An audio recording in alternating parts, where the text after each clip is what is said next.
welcome to another episode of the Atlantic CIL podcast. I'm here with my board chair, Anthony Lanzilotti, who has a lot of experience advocating for the blind and advocating for himself. And we're just going to talk about issues that he's faced and that the blind face, and to get a different perspective from somebody with a disability. So hi, Anthony. Hi, how are you? All right, Anthony. So first, let me go with my first question, Anthony. Introduce yourself. Tell us about yourself and how you got involved in disability advocacy. Thank you, Donald. My name is Anthony Lanzilotti. Been pretty much involved in advocating all of my life, as I've been blind since birth, missing digits on each hand, or both hands and feet. Pretty much I got involved with the National Federation of the Blind early on. I grew up in Philadelphia and moved to New Jersey, and I reside in Brigantine since 2004. Started my scholastic journey at Atlantic Cape Community College, where I transferred to Stockton, completing it this May of 2023, graduating with a bachelor's in poli-sci and criminal justice and liberal arts with a minor in disability studies. The goal is to go into law school and become an attorney, and further the advocacy work for, transcend the knowledge I've learned through the years onto others. Awesome. So you're leaving Stockton with 2 degrees? So the focus is poli-sci and poli-sci concentration in pre-law with a minor in disability studies, but my degree, singular, so I should have clarified. My degree will actually be liberal arts. So it's I got it. Good. I got it. That is a mouthful. I didn't know. See, I learned. That's why I like doing these interviews. I didn't know you grew up in Philadelphia. How'd you end up in New Jersey?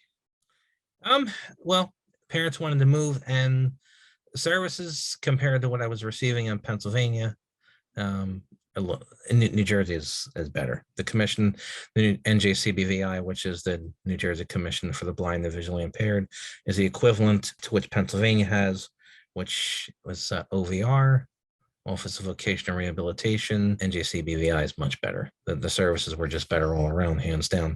That was one of the big reasons and the big factors. And other than, wanted to change. And and I think that brings up an important point. I think sometimes when people with disabilities move to a different state, no matter what disability they have, they should really look at the services in the state they're moving to compared to the state they're in, because the state you're in, America gives a lot of power to individual states to design what kind of systems they want to have or what they want to fund. So it's good to, like I said, if you can help it, do your research, because some people, I know I've gotten calls at the CIL from people who maybe move and go, I expected to have more services in whatever state they're moving to. But as you know, Anthony, it doesn't always work out like that. Pennsylvania could look like a completely different world next to New Jersey. So I think that's a good kind of tidbit. So do you remember when you started? You say you were doing disability or advocacy your whole life, but do you remember when you started to kind of consciously think of yourself as a disability and consciously think of yourself as a disability advocate? So as I said, I've really been doing it all my life, but to formally think of myself as an advocate, quote unquote, per se, probably when I began it in my scholastic endeavors at ACCC. And that was, just because, well, for one, it's, the college experience is completely different, from when you're in high school or elementary school or middle school. You've got to do everything on your own. And, it's a huge adjustment. Yeah. And you first, we met first at ACC. We were both in ACC together, and you were able to create some systemic changes at ACC. Can you tell us a little bit about that situation and what you were able to accomplish? So while attending ACC, it's pretty much had to educate the educators, if you will, so to speak. Everybody got an education. And I wasn't receiving course materials in a timely fashion along with my sighted peers. In addition to, I was told that I was unsafe walking and navigating the campus without assistance. I couldn't be on campus without an aid, is what was put to me. So I contacted my colleagues at the National Federation of the Blind, and at such time intervened on my behalf and litigation lawsuit was filed, a protest was put together, and the case resulted in a consent decree. And ACCC has agreed to come into 100% compliance. Well, that's awesome. Good for ACC for coming into compliance, but that just shows the kind of change that people can make, and that there are organizations out there that assist people with disabilities. Because sometimes you're right, it's just a lack of knowledge about what people with disabilities are entitled to, and all you were entitled to was to have the same college experience as everybody else gets to have. And just to think about it logically, if you're a person without a disability listening to this podcast, how would you feel if somebody from your college, a teacher or a administrator, said you couldn't be on a college campus without supervision? That kind of defeats the whole point of being in college. Part of the independence of being in college is being able to go on campus and go where you want.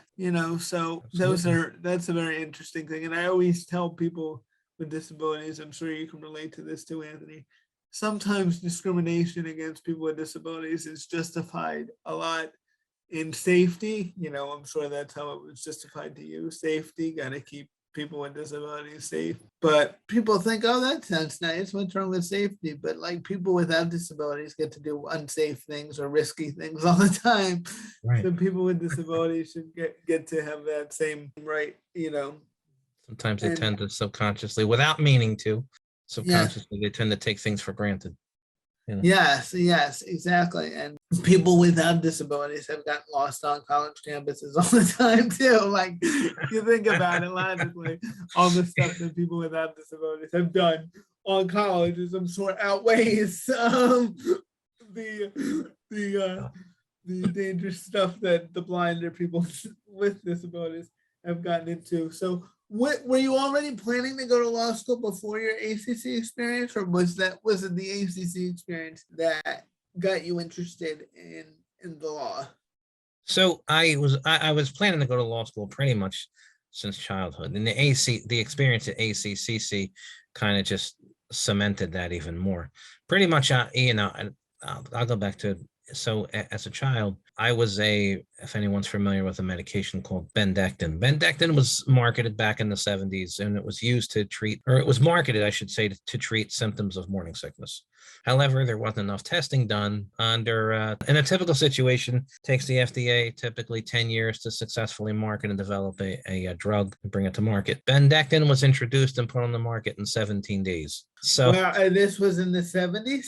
Yep, this was in the 70s. And the one commonality, all the mothers who were prescribed this medication, all the babies were born with some form of a birth defect. Now, all the birth defects weren't the same, but that was just the one commonality. And of course, I'm the youngest of three. I have one brother and one sister, and my mother, she only took that when she was, pregnant with me. So. Wow. Yeah. And it resulted in a court case, and to no success. I mean, because you're going up against a pharmaceutical giant. And right. We did. So the first time was a hung jury, and we appealed it. The second time we lost, and but I just knew from early on that was what I wanted to do. Oh, well, that makes sense. So you saw that, this is why we need lawyers and people to hold organizations accountable, especially people with disabilities. I think I read one time only like 1% of lawyers have disabilities. So when you get your law degree, you will be joining an elite group of people, and it's important because people with disabilities really bring a unique and necessary perspective to a lot of these situations, because oftentimes we're talking about issues, all issues involve people with disabilities in some way. Who better to talk about issues of personal injury or medical malpractice than somebody who may be has faced similar situations? And are you interested in disability law? I am, and and being chair of the board of Atlantic Center for Independent Living, and just in conjunction with them, I work at NFB, and of course, it's short for National Federation of the Blind. And when you put it all together, advocacy with being able to live independently and just having, I think I'd sum it all up and just being able to have choices and to do what you want. And everybody, regardless of their disability, can and should be able and have a chance to live the lives they want. Right, to make the choices they want to make. And I think that's a big thing that unites us. Tell the audience a little bit more about NFB and your work with National Federation for the Blind and sort of what they do and how you got involved. So, National Federation of the Blind, they're a 501c3. They're headquartered out of Baltimore, Maryland, and they have affiliates in all 50 states, including Hawaii and Puerto Rico and the District of Columbia. And under each state affiliate, there's chapters and divisions, and they assist persons who are totally blind in all aspects of life, all the way through early intervention as infants, all the way up to seniors and everywhere in between. Whether it's seeking employment, being compensated fairly when they do find employment, assisting them as they did with me when post-secondary education to see that things are on an equal footing. So there's, whether it's Braille, whether it's technology, whether it's advocating for accessible medical devices, such as glucose meters, etc. There's a whole host of things. And they were very involved because when I attended one of their meetings with you, I learned they were very involved in like the beginnings of the disability rights movement with Social Security income and really getting that stuff started. We have these resources now, and there's still, as always said, there's still a lot of work to be done, but I don't think we sometimes acknowledge enough what has been accomplished. One of the stories that was told at the last meeting I went to was, you used to have a social worker, and if you were blind, go to a social worker and hope they gave you what you needed, whether it be a blanket or food. And, the idea that there would be a set amount of income that you can get, like that people with disabilities can get through Social Security, either SSI, Social Security income, or SSDI, Social Security disability insurance. It was a radical thing, and it took a lot of years to get there, and a lot of work by a lot of advocates. It just didn't pop out of the sky. So those are the things that NFB was involved in, and I think that's really cool. One of the things I wanted to ask you was, sometimes I feel like people who are blind and visually impaired all get sometimes forgotten in the disability advocacy world, kind of put in their own little silo. And one of my big things is, if we're going to be about all people with disabilities, we need to be about all people with disabilities. So I wonder if you agreed with that, could relate to that, if you think that kind of the disability advocacy world could do a better job incorporating people who are blind and visually impaired.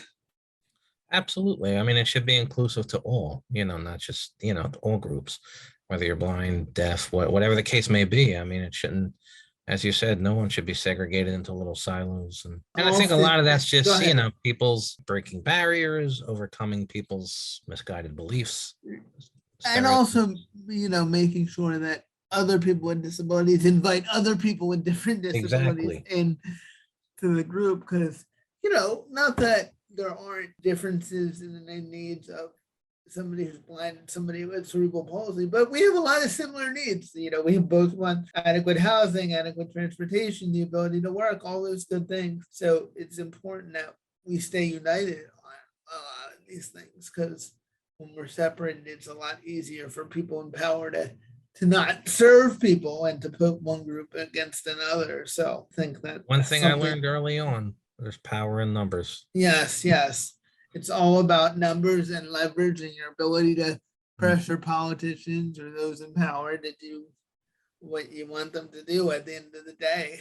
Because, I always say this, if you don't show up, and if you don't vote, and if you don't exercise your power, don't be surprised when politicians aren't paying attention to you and are paying attention to the people who keep them in power, because that's what it's about for a lot of them at the end of the day, unfortunately. Yeah, it's just really important that we keep that in mind. If you could wave your magic wand and change the policy, what do you think would really benefit the blind and visually impaired community or the disability community at large? If they made you king for the day, Anthony, you could change one thing. What would be the first thing you do? Any ideas? Well, because there's many things I change.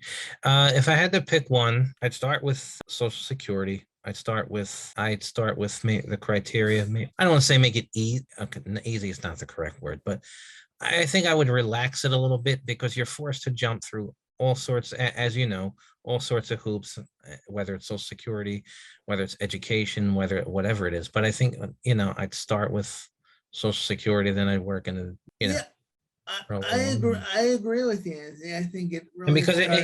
here's maybe lack of redundancy. It's so that you're having to prove the same Right, information, especially when your disability is such where it's not going to change and right, it's so obvious. right. Right. Like, how many times do you got to show everybody you're blind, Exactly. Anthony? How many times? I Pain is agree. not a fashion statement. I agree, and I think you're right. Just making it more streamlined and more easier to access. Also, I always say getting rid of a lot of these. People don't understand. One, it's very hard to get Social Security. I think a lot of people are under the misconception that you just show up and they just start handing you out Yeah. Well, money. They don't. that's the thing. I get like, oh, you're blind. Wait, you go to school and you go to college. Yeah. You're at Stockton. You go to Yeah. isn't there all this assistance and all these grants to help you? Say, Um, yeah, you can get financial aid like everyone else, or you can take out uh, student loans. right. That's a great point, There's no Anthony. extra financing. I know. Thank you. If there is, someone forgot to give me the memo. Thank you. Thank you. People think there's like some secret funding that people with disabilities get. No, if you do get Social Security, one, it's limited. It's not a ton of money. No, Two, if you get SSI, there are tons of restrictions. You can only save $2,000. You can only let's be earn honest. That money before you get it, it's already spent. When yes, you look at the exactly. cost of living, come on. Exactly.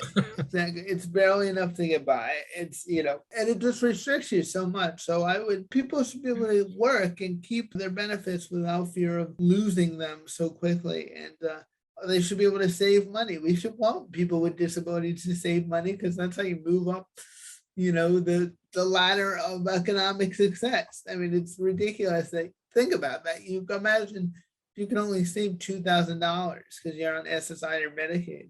One $2,000 thing, is ridiculous. absolutely. And one thing now where we're sitting there having this discussion, all people with disabilities improved access to get what they need, whether it's a screen reader, whether it's a wheelchair, whether, improve their quality of life. Yeah, that's a great point, Anthony. It is, and it's not easy to get these things. No, It's not easy to get the laptop you need or the computer or the computer or the screen reader you need. It's not easy. There are a lot of hoops you have to jump through. And again, the goal should be to encourage people with disabilities to be able to work and live the life that they want to live. So making it easier for people to get what they need and creating more mechanisms for people with disabilities to get their resources, I think would be really helpful. And like I said, when we design these programs, going back to Social Security and SSDI, why would we want to penalize savings? Why would, if you're on SSI and you get married to somebody else that could jeopardize your benefits because you're now becoming counted as one person financially by your income. So why would we want to disincentivize people for getting married? Why would we want to disincentivize people with disabilities for doing things that benefit them? So we got to really look at these programs and see what we're incentivizing. I always say, why do you want to make it so hard? Don't you want us to work? Work is good. Don't you want us to have families? That would be good for society, not just on a moral level, but on like an economic health level. So, I just think people can be very short-sighted and not think of better ways to design programs. The other question I had for you, Anthony, is if somebody was interested in getting involved in advocating for the blind or advocating for disabilities, becoming an advocate, what would you encourage them to do? Well, there's many things. They could reach out to us here at the CIL, Atlantic Center for Independent Living. Go to atlanticsil.org. Yes, Give us exactly. a call, where they could, if they're interested with the blind, they can go to nfb.org or our affiliate website, nfbnj.org.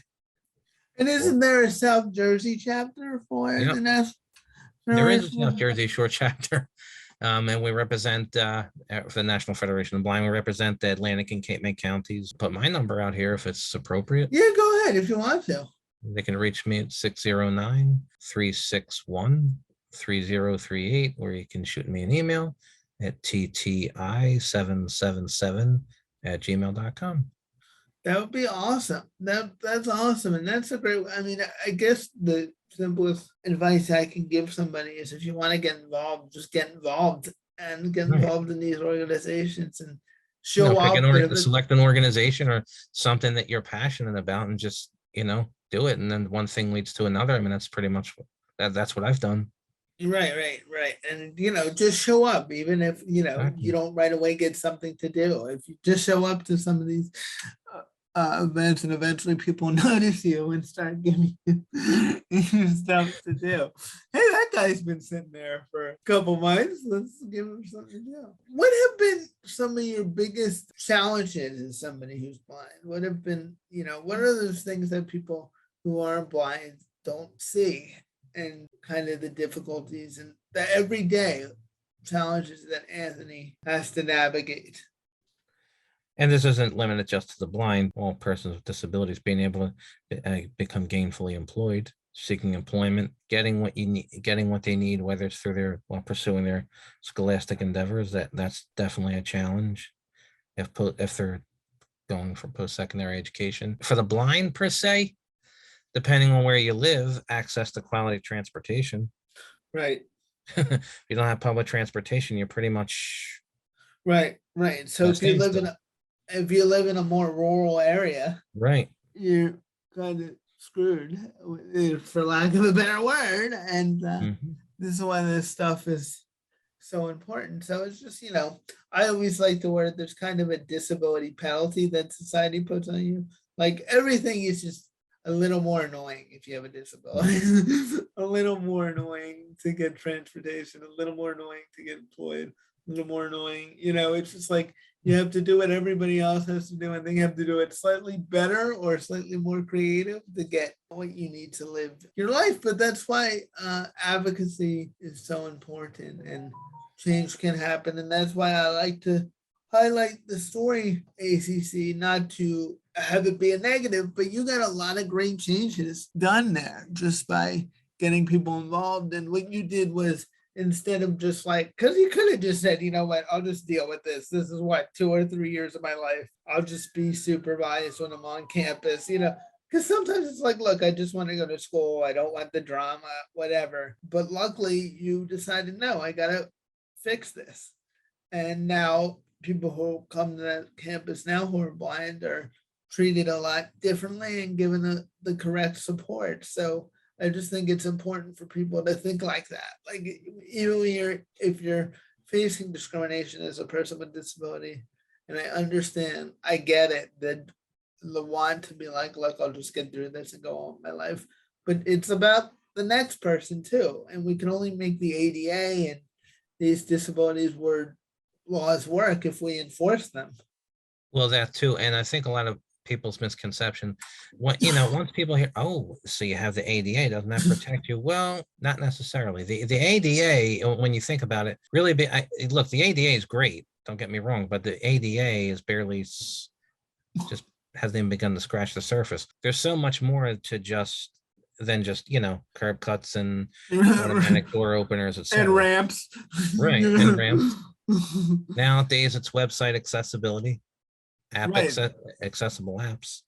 Right. People are just starting to think about that. Like, oh wait, we gotta get people with disabilities want to use this stuff. The law's never, what is it? The law is never proactive. It's always reactive. And I always say the law is always playing catch up. And this too, Anthony, and I kind of said it at the beginning.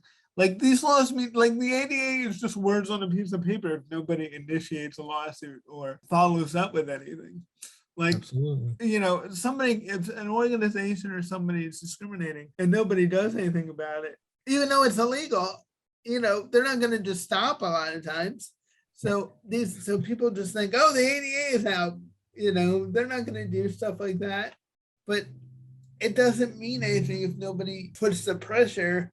And like you do with ACC, you got the National Federation for the Blind involved. You guys had a protest and you initiated legal action and you were able to come to an agreement. And that is, you have to have there be costs for discrimination. You have to be willing to apply pressure. And we are very fortunate as people with disabilities growing up in this era when there are more organizations and more laws.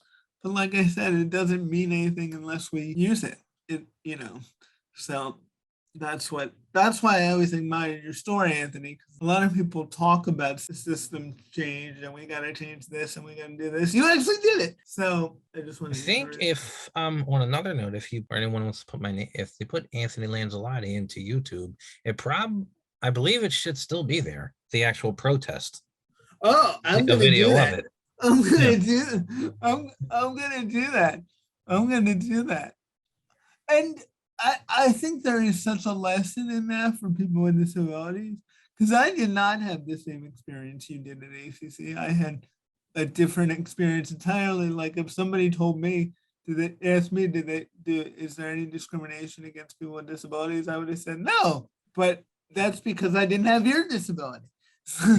I always tell people this who have disabilities. Sometimes they'll go to a place or a restaurant and they'll go, "Oh, this place is accessible."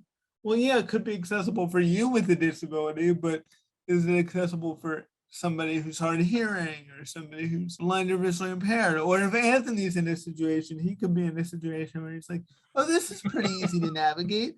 But what about if Donald came with his electric wheelchair? It wouldn't be easy to navigate. Yeah. So I just think it's important that people with disabilities look out for each other and understand that Absolutely. their disability isn't the only disability. Like it's not the only experience. So I am gonna go on YouTube and, and look it up. Look it up. So I believe it's been a while since I gotta be honest, it's been a while since I've I'll went back and looked I'm at it, sure- but it should still be there. I'm sure that was a fun day for you, Anthony. I'm sure you had a good time. It was a windy day, but yeah, it was a good day. That's awesome, though. Yeah, so I just think this is a great conversation, and we'll wrap it up. Would you like to do one of these again? Yeah, we could. I would love to. Well, there's so many issues we could talk about. We could talk about work and housing. We could definitely do a whole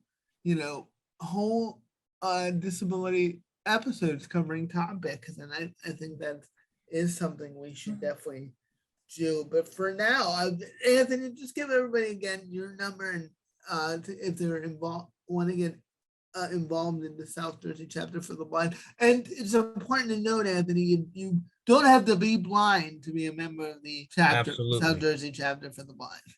No, that is not a requirement. Everyone's welcome. I can be reached at 609-361-3038. My email is tti777@gmail.com. Do you want to give the info for the SIL? Yeah, I hope most of you have it because you're on the Atlantic CIL podcast. But from our number, 609-742-2253, you could reach me at extension 5, and you could reach us just by Googling Atlantic Center for Independent Living, and also on Facebook, Atlantic Center for Independent Living, on Instagram, Atlantic Center for Independent Living. We don't have a TikTok yet. We're not that cool. So we apologize if you look for our TikTok. That yet. Yeah, I know. I feel every time like I feel like I just got on Instagram. But yeah, I guess that's the sign of us getting old, Anthony. All right, everybody. Thank you all for joining us, and see you on the next episode of the Atlantic CIL podcast. Bye, Anthony. Bye-bye.